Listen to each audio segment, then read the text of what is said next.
Muchas gracias por esta presentación tan emotiva. Espero estar a la altura de estas palabras que ha dicho Javier. Y muchas gracias por venir esta tarde a escucharme este ratito. Javier me pidió eso, que os contase un poco el trabajo que desde la cultura y desde el arte estamos haciendo para mejorar la visibilidad, la participación y sobre todo la percepción social de las personas con discapacidad. Así que voy a empezar desde el principio. Yo tengo un hijo, Mateo, que tiene 15 años, que nació, lo voy a decir bien aquí, con un síndrome polimalformativo sin filiar, lo cual me obligó a aprender palabras fascinantes como agenesia del cuerpo calloso, displasia septoóptica, comunicación interauricular ostium secundum y otras de esas palabras imposibles que vosotros pronunciáis perfectamente, pero que a nosotros nos dan tanto pavor. Y me obligó a transitar la maternidad también de una manera diferente.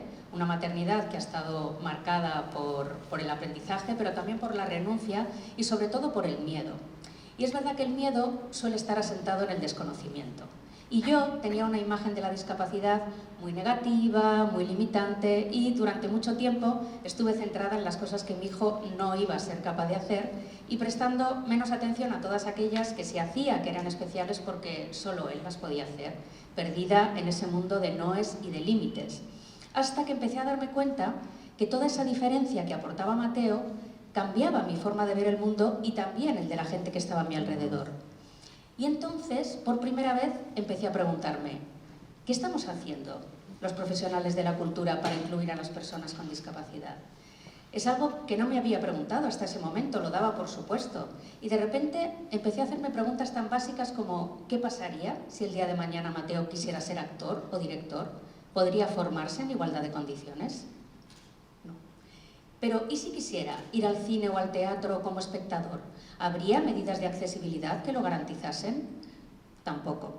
Pero sobre todo empecé a preguntarme ¿por qué no veía en las pantallas, en los escenarios, a toda esa gente diferente que me cruzaba por la calle? Porque no podía ser una cuestión de talento, porque el talento tiene que ver con comunicar y con transmitir emociones y eso está en la esencia del ser humano independientemente de cuál sea su forma. Entonces, ¿qué estábamos haciendo mal los profesionales de la cultura para que no reflejase esa diversidad? Así que me puse a trabajar en ello. En aquel momento yo estaba haciendo unas prácticas en el Centro Dramático Nacional, el CDN, que lo llamamos, que es la institución de artes escénicas más importantes de España, y con otro compañero, y más osadía que vergüenza, subimos al despacho del director un poco a cuestionarle el porqué de esta falta de visibilidad y de participación de los creadores con discapacidad allí. Él es verdad que enseguida asumió su responsabilidad y nos dijo, bueno, pues encargaros vosotros. Y entonces salimos de allí con la enorme responsabilidad de buscar una solución para ese problema que habíamos evidenciado. Dimos muchas vueltas sobre cuál creíamos que era la mejor manera de hacerlo y finalmente decidimos poner en marcha, a ver si oye bien esto, el festival Una Mirada Diferente. Digo que dimos muchas vueltas porque al final un festival es también un espacio de exclusión. Estás diciendo, os vamos a programar, pero en un espacio específico, bajo la etiqueta de la inclusión, en unas fechas determinadas. Pero nos pareció que si el CDN dedicaba todos sus recursos de producción y de comunicación durante ese mes a hablar sobre inclusión en una ciudad como Madrid, en la que hay tantísima oferta cultural y es muy fácil pasar desapercibido, al final el mensaje iba a ser mucho más potente. Voy a poner un vídeo.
Pues el festival se articulaba básicamente en 3 grandes áreas: un área de exhibición en el que mostrábamos el trabajo de compañías nacionales e internacionales que incluían a personas con discapacidad en sus elencos o en sus equipos artísticos, compañías que ponían de relevancia este eslogan que habéis visto antes: la diferencia en escena es un valor artístico y puede sumar a la creación. Después pusimos en marcha un área de apoyo a la inserción laboral, porque es verdad que en las artes escénicas lo que más se ve es la interpretación y todos venían queriendo ser actores y actrices, pero es verdad que hay un montón de profesiones dentro de la cultura muy interesantes en las que las personas con discapacidad también pueden desarrollarse profesionalmente. Así que creamos un programa de prácticas y también un programa de becas artísticas en colaboración con el Banco de Santander. Y por último, un área de investigación, porque nos parecía muy importante que el debate estuviera todo el rato en el centro y que estuviéramos buscando maneras de poder mejorar la inclusión, hablando con programadores, con críticos, con directores, cuestionándoles por qué tenían ese miedo y esa mochila de prejuicios a la hora de trabajar con creadores con discapacidad. Es verdad que todo este trabajo ha conseguido un impulso muy potente dentro del sector de las artes escénicas en España y a día de hoy es mucho más común que los directores y directoras incluyan a personas con discapacidad en sus elencos artísticos. En el año 2020 se produjo un cambio en la dirección en el Centro Dramático Nacional, entró Alfredo Sanzol y de su mano decidimos ya por fin terminar con este formato de festival que tantas dudas nos había generado y trabajar para que la institución fuese absolutamente inclusiva en su programación y en todas las actividades que presenta. Es verdad que la transformación que ha sufrido todo el personal artístico y técnico del teatro y su compromiso con la inclusión es tan fuerte a día de hoy que todos los años el CDN abre temporada con un espectáculo inclusivo. Este año la apertura ha estado a cargo de Marco Paiva, que presentaba Ricardo III, una versión del clásico de Shakespeare, interpretado por un elenco de actores y actrices sordos. Todo el espectáculo era en lengua de signos, lo cual generaba un silencio no solo en el patio de butacas, sino también encima del escenario, que es de lo más sobrecogedor que he vivido yo nunca. Y presenta cada año 2 o 3 espectáculos inclusivos, como por ejemplo Supernormales, que pone encima de la mesa un debate tan complejo como el derecho a la sexualidad de las personas con discapacidad. Estos espectáculos están programados en temporada regular, sin etiquetas, en igualdad de condiciones, algo que ahora no nos resulta tan extraño, pero que hace 10 años era absolutamente impensable. Y esto ha sido posible porque 2 gestores culturales decidimos abrir una puerta que antes estaba cerrada, porque las puertas no se abren solas, hay que abrirlas con esfuerzo, perseverar, resistir e insistir. Y ese trabajo que hemos hecho ha inspirado a otros centros también a abrirse a la inclusión. Por eso no hay que tener miedo al ser el primero en abrir una puerta, igual que hizo Javier Fesser cuando dirigió la película de Campeones, una película que también ha sido muy transformadora y en la que yo tuve la suerte de formar parte del equipo de casting y luego ser la coach de interpretación de los 10 actores protagonistas. Imaginaros qué regalo. Campeones es un modelo de inclusión porque no muestra la parte limitante y negativa que hay en la discapacidad, muestra lo bueno que tiene que ofrecer. Y en una sociedad en la que peleamos constantemente por ser el primero, viene Campeones y nos habla de lo maravilloso que es quedar segundo. ¿Dónde están los segundos en esta sociedad? Campeones ha transformado la mirada hacia la discapacidad intelectual de una sociedad entera. Recuerdo el día en el que Sergio, uno de los actores, me dijo: es que ahora la gente me mira. Sentía por primera vez que la sociedad no le daba la espalda. Es importante generar contextos y entornos donde las personas con discapacidad puedan ser y hacer a su manera, sin tener que parecerse a nadie para recibir el premio de ser incluido. Mateo sale en Campeones, un segundín solo, pero os quería poner el vídeo para compartirlo. Sale en este momento, cruza por ahí, vestido de verde, un poco nervioso porque había repetido 3 veces la toma, pero para mí fue muy importante y me hizo mucha ilusión que pudiera él también formar parte de este proyecto. Ahora lo que estamos haciendo es trabajar para asentar los proyectos y también para que estas puertas que se han abierto permitan que nuevos proyectos se pongan en marcha. Hemos creado una comisión de inclusión dentro de la red de teatros porque una vez en una charla con un programador, preguntándole por qué en su teatro no había espectáculos inclusivos, nos dijo una frase que nos dejó helados porque dijo: es que tengo más miedo a hacerlo mal que a no hacerlo. Dijimos, esto no puede pasar. Hay que crear una plataforma donde ellos se puedan sentir acompañados, arropados, asesorados y pierdan ese miedo a esta programación de espectáculos inclusivos. Y luego en la Academia de Cine, que es la institución en la que yo trabajo ahora, hemos puesto en marcha en colaboración con Netflix también un programa de becas para directores y directoras que pertenecen a colectivos minorizados, infrarrepresentados o estigmatizados en el audiovisual para que puedan contar sus historias en primera persona. Porque decía Roberto Pérez Toledo, un director amigo que falleció el año pasado, él decía: la ficción ayuda a iluminar el camino de mucha gente. Y yo creo que esa es la labor de los gestores y los creadores culturales, ¿no? Que nuestros proyectos sean faro guía, un lugar en el que reconocerse y también reconocer a la persona que camina a nuestro lado. Porque lo que no se ve no existe, pero lo que se ve depende esencialmente de cómo lo mostremos. Así que esto es un poco el trabajo que hemos estado haciendo en el ámbito profesional. Pero, ¿qué pasaba con lo personal, ¿no? Porque durante todos estos años yo seguía transitando esa maternidad compleja, recibiendo nuevos diagnósticos y pasando muchas horas en el Hospital Infantil del Niño Jesús, un hospital pediátrico de Madrid. Un hospital muy duro, no solo por los diagnósticos que recibes allí, sino por las historias que compartes en esos pasillos. Y un día, en una consulta en neuropediatría con los neurólogos de Mateo, el doctor Soto y la doctora González, me dijeron: Inés, ¿por qué no montamos un grupo de teatro con los niños y niñas de neurología? Porque estamos convencidos que a través del trabajo que hacéis con las artes escénicas se puede complementar el trabajo que hacemos desde el servicio médico. Y sobre todo se puede potenciar y llegar a áreas donde la medicina no tiene tanto impacto, ¿no? Como puede ser la comunicación, la autopercepción, la autoestima y sobre todo poder proporcionar un espacio de ocio, que suele ser uno de los grandes hándicaps de nuestros peques. Y yo, que soy de sí fácil, dije, bueno, pues allá que voy, montamos el proyecto. Y mientras lo estaba pensando, me acordé de un libro que había leído en el que contaban que un antropólogo había llegado a un yacimiento y había encontrado un esqueleto de una mujer adulta, como de unos 30 años, que tenía una fractura en una pierna. Pero esa fractura se la había hecho siendo niña.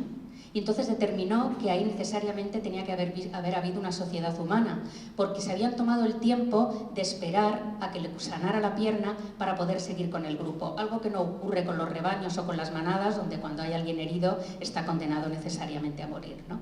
Decía literalmente: la sociedad humana es distinta de un rebaño de animales porque alguien puede sostenerte, es distinta porque es capaz de convivir con inválidos, hasta el punto de que históricamente podría decirse que la sociedad humana nació junto con la compasión y con el cuidado de los demás, cualidades únicamente humanas. Este es Mateo, sostenido por los superhéroes que fueron de visita al Hospital Niño Jesús.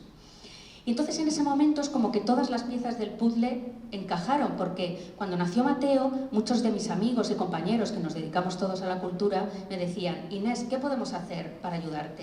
Y no se me ocurría, ¿no? Y pensando en que los procesos de enfermedad y las estancias en los hospitales son tan complicadas, la única manera que tenemos de ayudar es haciendo lo que cada uno mejor sabe. Y si nosotros lo que sabemos es montar proyectos culturales, pues vamos a hacerlo. Y entonces montamos Yo Cuento, un laboratorio teatral en el Hospital del Niño Jesús, que se llama Yo Cuento porque queremos, por un lado, que ellos cuenten en primera persona qué es lo que les inquieta, lo que les preocupa, cuál es su relato. Y por otro lado, porque queremos que el resto de la sociedad también entienda que ellos cuentan y que hay que escucharles.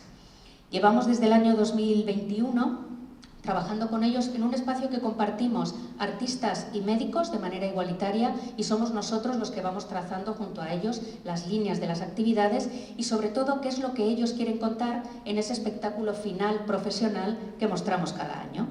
El primer año mostramos nuestro Circo Parifón, un espectáculo circense con Pepe Villuela como actor protagonista, en el que nuestros peques mostraban al mundo sus habilidades. Porque es verdad que están acostumbrados a venir al hospital a que les hagan perrerías y a que les digan lo que hacen mal o lo que tienen mal, pero están poco acostumbrados a que vengan y les preguntemos: ¿tú qué sabes hacer bien? ¿Cuál es tu talento? Y entonces mostramos este espectáculo en el Circo Price con más de 800 personas viendo esos talentos de nuestros pequeños. Fue un día muy emocionante para todos, pero creo que especialmente para las familias, que pasaron de sentir esa rabia porque la gente mirase a sus hijos por la calle a sentir la emoción de ver las caras de admiración viendo a sus pequeños en el centro de la pista. Hemos hecho también aquí hay algunas imágenes del espectáculo. Hemos hecho también un documental que recoge todo el proceso, que está colgado en nuestra página web, pero he traído un trocito, si lo podemos poner, David.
Bueno, fue un día muy emocionante para todos y un exitazo, conseguimos llenar ese Circo Price.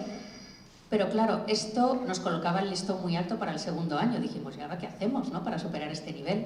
Y es verdad que dando vueltas sobre qué plantear, pensamos, ya hemos sacado a los peques fuera, han estado en un teatro, han contado al mundo lo que saben hacer, ¿por qué no hacemos ahora que el mundo entre en nuestro hospital y lo convertimos en un gran teatro? Y entonces creamos Radiografías, que es un site specific, un formato teatral que es como una especie de ruta teatralizada que ocurre por los pasillos del hospital, en el que vamos contando historias que han ocurrido realmente allí, dentro del hospital. Para ello convertimos a nuestros pequeños en un grupo de detectives y fueron preguntando al personal médico, a las familias, a los otros peques, por historias que hubieran vivido allí, que fueran emocionantes y que merecieran la pena contarse. Así descubrimos que hay un fantasma en el hospital que cura a los niños por la noche y que la monja de la UCI trafica con natillas, entre otras muchas cosas. Y con todo eso creamos una dramaturgia que estrenamos dentro del Festival Veranos de la Villa y dentro del propio teatro, dentro del propio hospital, en el que participaron más de 60 personas, entre peques, actores, bailarines, músicos, por supuesto sus médicos y también sus familias. Era un recorrido en el que en los diferentes espacios del hospital te ibas encontrando con estas historias narradas que contaban la realidad del día a día del teatro. Porque es verdad que nadie quiere entrar en un hospital porque generalmente no son buenas noticias, ¿no? Y este hospital es especialmente duro, ¿no? Pero también hay muchas historias muy emocionantes y muy divertidas y nos apetecía mucho que la gente las conociese.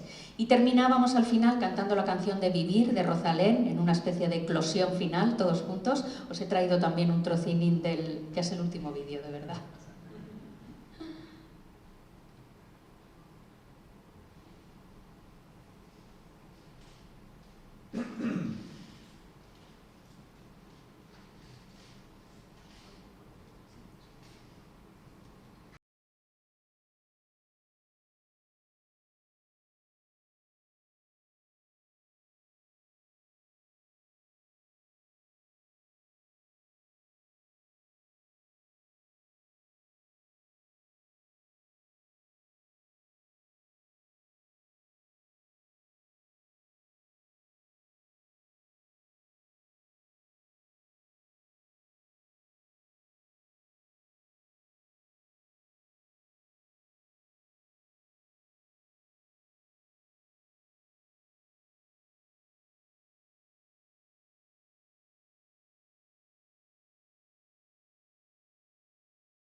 Esto que aquí parece fácil fue una producción complicadísima porque había que convivir con el día a día de un hospital en el que había ingresos, traslados de un lado a otro, médicos que no entendían lo que estábamos haciendo, así que fue de gestión complicada, pero es de los proyectos más duros, pero más bonitos en los que he tenido la suerte de participar.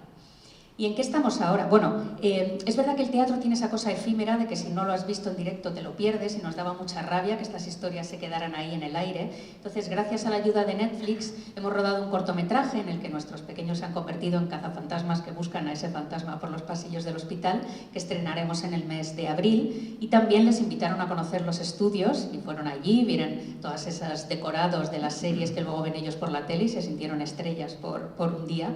Y es verdad que estos proyectos son posibles gracias a la implicación de muchas instituciones, porque también defendemos que estos proyectos tienen que hacerse desde lo profesional, no pueden estar siempre asentados en el voluntariado, que es maravilloso y muy necesario, pero para que los proyectos tengan largo recorrido y puedan profundizar, tienen que profesionalizarse. Y para eso hace falta apoyos y dinero. Hemos tenido la suerte en este proyecto que entidades como Netflix o como la Caixa o Jazz Pharma han colaborado económicamente con el proyecto. Y eso nos ha dado también también la posibilidad de poder medir médicamente los avances de nuestros niños, porque si no queda todo como en ese aura de ¡ay, qué bonito!, ¿no? Y estas cosas hay que medirlas en escalas, viendo por una parte esta parte que tiene más que ver con lo emocional, pero también la calidad del sueño, la conducta o el número de crisis que tienen los peques antes y después de pasar por Yo Cuento, ¿no? Para sentarlo también en estos datos médicos, darle solidez y que pueda después replicarse en otros hospitales. Pero también preguntándoles a ellos y a sus familias cómo ha sido la transformación del proyecto, y nos decían cosas como: por primera vez Marcos es capaz de verbalizar las cosas que le ocurren y de expresar sus emociones, puede relacionarse con personas desconocidas y pedir lo que quiere él solo, por ejemplo. O los profesores de Valeria nos comentaron su sorpresa, ya que han notado una mejoría en su expresión oral, su forma de interactuar con los demás niños e incluso su actitud ante las tareas difíciles, cosa que no ha hecho antes, ¿no? Yo creo que esto ya solo merece la pena el esfuerzo de todo este tiempo. Y sobre todo ha mejorado la relación entre los médicos y sus pacientes, que antes se relacionaban siempre con una mesa de por medio, ¿no? Y ahora se relacionan desde el juego, en un espacio lúdico, y esto también les ha dado muchas pistas en muchos casos de qué tratamientos nuevos probar, y sobre todo les ha dado la posibilidad de conocerlos desde otra perspectiva.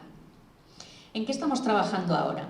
Es verdad que nuestro hospital tiene la particularidad de que tiene este teatrito maravilloso dentro del hospital. Hemos conseguido financiación para reformarlo, hacerlo más accesible y mejorarlo técnicamente, porque queremos que sea un espacio abierto de programación en el que puedan compartir niños y niñas que están hospitalizados, pero también niños y niñas de la calle, y que compartiendo ese patio de butacas entiendan que la enfermedad forma parte de la vida y que la manera de acompañarlo es haciendo lo que cada uno mejor sabe hacer. Y luego queremos también investigar sobre la figura del mediador artístico. Nos encantaría que en unos años en todos los hospitales, igual que hay un cardiólogo y hay un neurólogo, hubiera un mediador artístico que recepcione y coordine todas las propuestas artísticas que lleguen en colaboración con los diferentes servicios médicos, porque creemos que eso ampliaría su impacto y los haría más profesionales y más asentados. Porque un hospital es un sitio donde hay mucho dolor, pero sobre todo hay muchas personas en proceso de sanar y de curarse. Pero sobre todo es un lugar donde hay muchas personas cuidando de otras. Y cada una de sus historias cuentan. Muchísimas gracias.